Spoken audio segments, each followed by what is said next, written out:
नमस्कार दोस्तों, वैदिक एस्ट्रो साइंस में आप सबका बहुत बहुत स्वागत है। और आज वर्ग ज्योतिष श्रृंखला के इस भाग में हम बात करने वाले हैं कि हम किस तरह से नवांश या D9 को मेंटली या मन ही मन कैलकुलेट कर सकते हैं या गणना कर सकते हैं।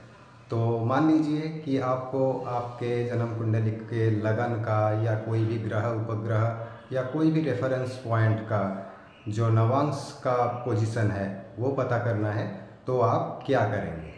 ठीक है, इसका सबसे आसान तरीका मैं आपको आज बताऊंगा, तो आप ध्यान से सुने। और आपको ये चीज़ पता करने के लिए कोई सॉफ्टवेयर या कुछ भी चीज़ की मदद नहीं लेनी पड़ेगी। ओके, और आप ये गणित के माध्यम से भी निकाल सकते हैं। मान लीजिए कि आपने गणित करके लगन की डिग्री और ग्रहों की जो स्पष्ट होती है या उनकी जो अंशकला विकला होती है वो आपने प्राप्त कर लिया, तो उसके बाद आपको सिर्फ ये सूत्र याद रखना है और इसका प्रयोग करना है, तो आपको आसानी से नवांश पता चल जाएगा। तो सबसे पहले तो ये समझते हैं कि नवांश क्या होता है। तो दोस्तों, हमारा जो ज़ोडिएक सर्कल होता है वो 360 डिग्री का होता है और हमें पता है कि 12 राशियाँ होती है। तो हर राशि का जो विस्तार है वो 30 डिग्री या 30 अंश की होती है।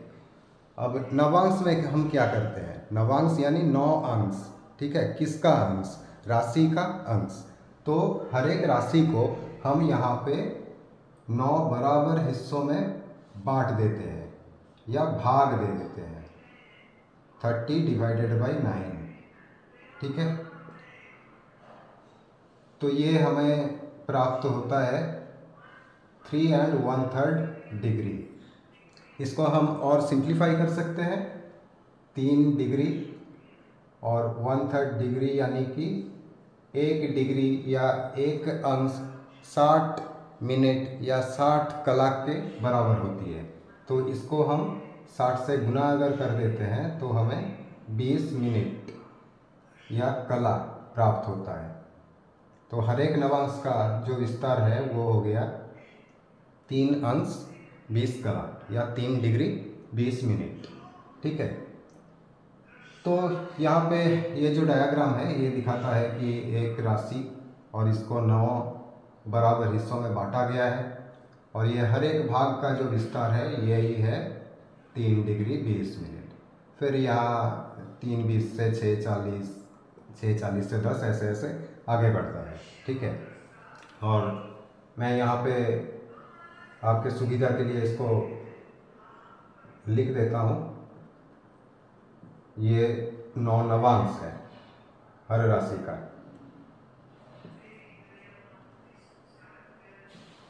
ठीक है, ये 9 अंश हो गए और ये उनकी विस्तार या स्पैन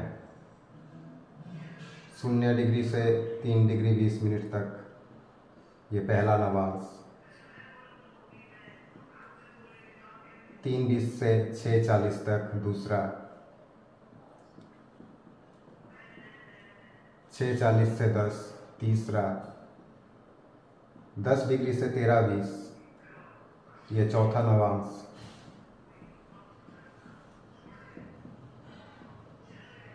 13 20 से 16 40 पाँचवा, 16 40 से 20 ये छठा नवांश, 20 से 23 20 सातवां, 23 20 से 26 40 आठवां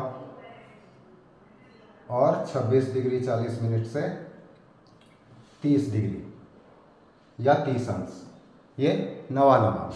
ठीक है, अब उदाहरण के तौर पे लेते हैं कि आपका जो जन्म लगन है वो मेष लगन है और आपका लगन मान लीजिए कि 2 डिग्री में है।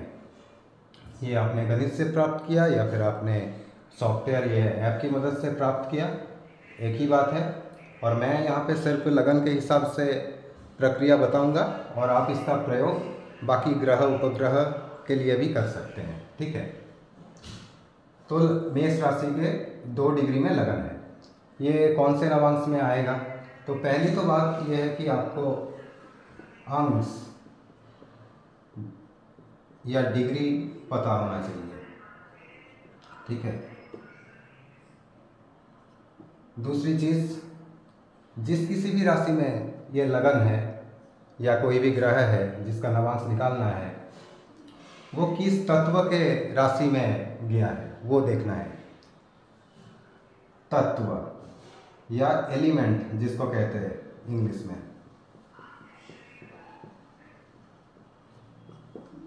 तो यहाँ आपने क्या देखा, जैसे कि मेष लगन है तो ये अग्नि तत्व या फायर एलिमेंट,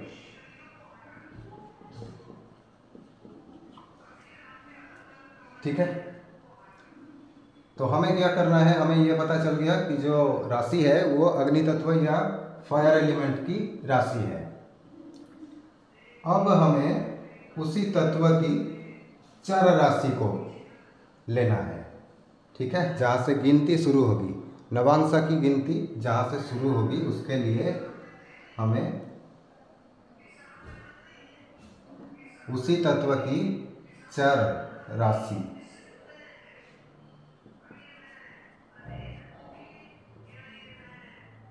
या फिर मूवेबल साइन, इसको लेना है बस, और कुछ भी नहीं, और आपको नवांशा पता चल जाएगा।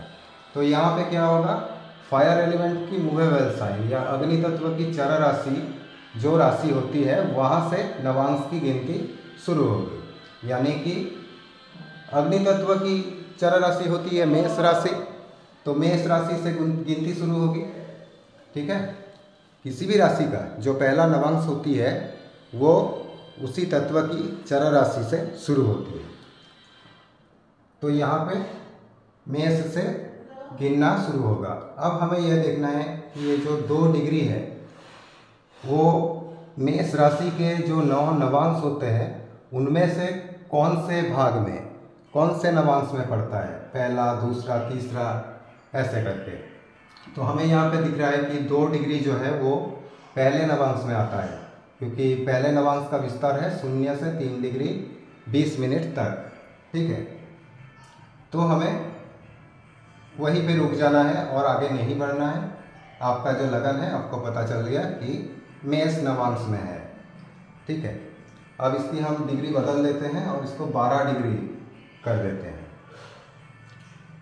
अब क्या करेंगे, हम देखेंगे कि 12 डिग्री जो है वो कहाँ पे बढ़ता है, तो वो चौथे नवांश में बढ़ता है। 10 डिग्री से लेकर 13 डिग्री 20 मिनट तक चौथा नवांश।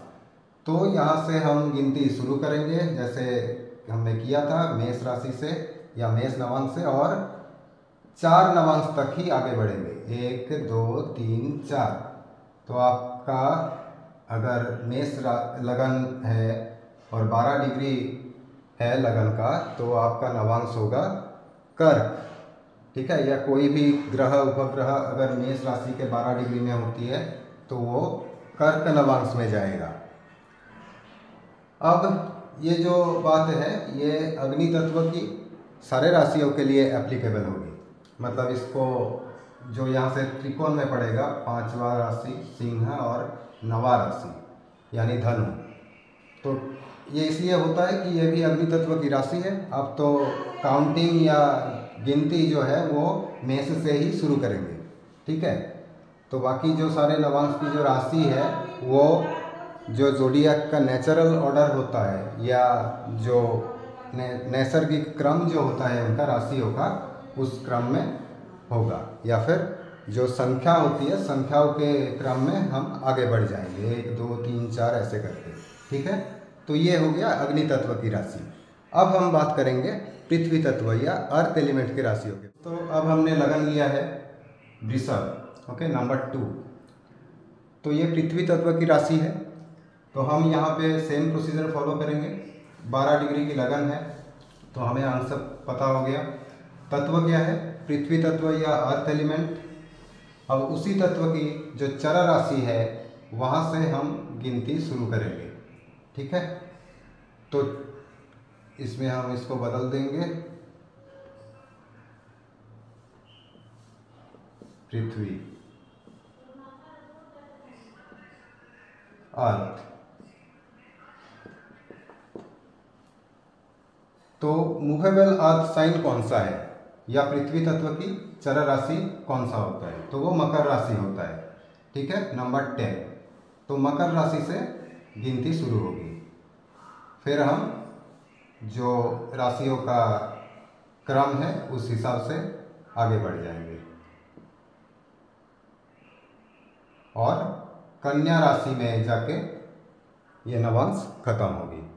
ओके, तो यहाँ पे 12 अंश में लगन है, तो वो चौथा नवांश होता है 10 डिग्री से लेके 13 डिग्री 20 मिनट तक।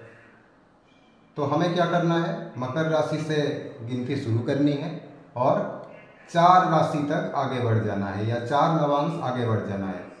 1 2 3 4, तो ये हो गया मेष। ठीक है, वो मेष नवांश में जाएगा। वृषभ लगन, कन्या लगन, मकर लगन, तीनों पृथ्वी तत्व की जो राशि है उनका जो नवांश का क्रम होगा वो यही होगा। मकर राशि से शुरू होगा या मकर नवांश से शुरू होगा और कन्या नवांश तक चलेगा।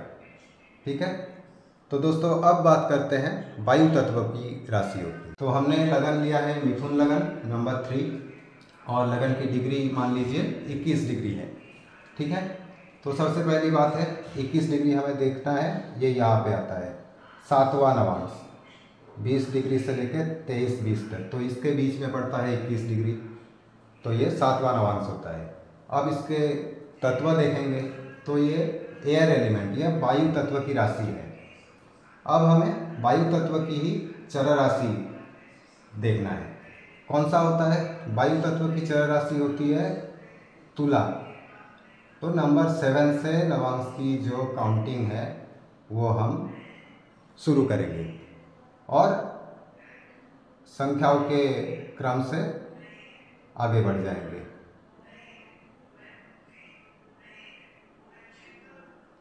तो ये तुला नवांश से शुरू होगी और मिथुन नवांश में खत्म होगी।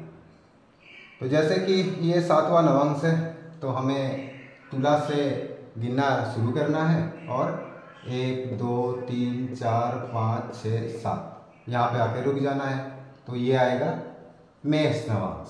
ठीक है, तो आपका लगन या कोई भी ग्रह अगर मिथुन राशि के 21 अंश में है या डिग्री में है तो वो नवांश में मेष राशि में जाएगा या मेष नवांश में जाएगा। और ये सिर्फ मिथुन के लिए नहीं, ये तुला राशि वालों के लिए और कुंभ वालों के लिए, इन तीनों राशियों के लिए, मतलब वायु तत्व की सारी राशियों के लिए नवांश का यही क्रम आपको फॉलो करना है। ठीक है, तो चलिए दोस्तों अब बात करते हैं जल तत्व या वाटर एलिमेंट राशियों की। तो दोस्तों हमने उदाहरण स्वरूप लिया है यहाँ पे वृश्चिक लगन, और मान लीजिए कि आपका लगन जो है वो वृश्चिक राशि के 27 डिग्री में है, तो इसका नवांश हमें निकालना है। तो जैसे कि ये जल तत्व की राशि है और पहले हम डिग्री देख लेंगे कि ये कहाँ पे पड़ता है। तो ये नवांश आता है 26 40 से 30 अंश तक, तो ये 27 इसके बीच में आता है, ये नवांश आएगा या 9th नवांश आएगा। अब तत्व इसका जल तत्व है या वाटर एलिमेंट राशि है वृश्चिक राशि। तो जल तत्व की जो चर राशि है या मूवेबल वाटर साइन जो है वहाँ से हमें नवांश की गिनती शुरू करनी पड़ेगी। ठीक है, जल तत्व की चर राशि कौन सी होती है, कर्क राशि या नंबर 4। इसके बाद हम राशियों की जो नेचुरल ऑर्डर है या क्रम है उस हिसाब से आगे बढ़ जाएंगे। तो ये कर्क नवांश से शुरू होगा और मीन नवांश तक जाएगा। ठीक है, अब यहाँ पे 9th नवांश है तो ये आखिरी वाला ही नवांश आएगा, 1 2 3 4 5 6 7 8 9, तो मीन नवांश होगा इसका। और ये वृश्चिक, कर्क, मीन, ये तीनों जल तत्व की जो राशि है इन तीनों के लिए ये प्रयोग किया जाएगा। ठीक है, उनका जो नवांश का क्रम है वो इसी क्रम में आएगा। तो ये हो गया जल तत्व राशि। तो दोस्तों इस तरह से आप अपने जन्म कुंडली में लगन, कोई भी ग्रह या उपग्रह की जो नवांश की स्थिति है उसका पता लगा सकते हैं।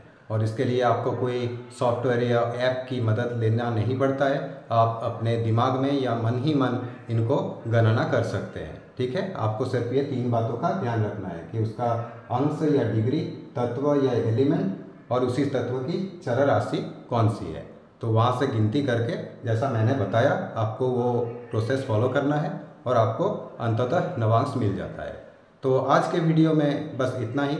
वर्ग ज्योतिष से संबंधित जो फलादेश है वो सूत्र के आधार पे कभी बाद में किसी वीडियो में विस्तारित चर्चा करेंगे उनके बारे में और उनका इंटरप्रिटेशन कैसे किया जाते हैं। ठीक है, इस वीडियो में मैंने सिर्फ नवांश को फॉर्मेशन कैसे करते हैं, उसको बनाते कैसे हैं, उसके बारे में बात किया। तो जल्द मिलेंगे दोस्तों। Happy learning and stay fine.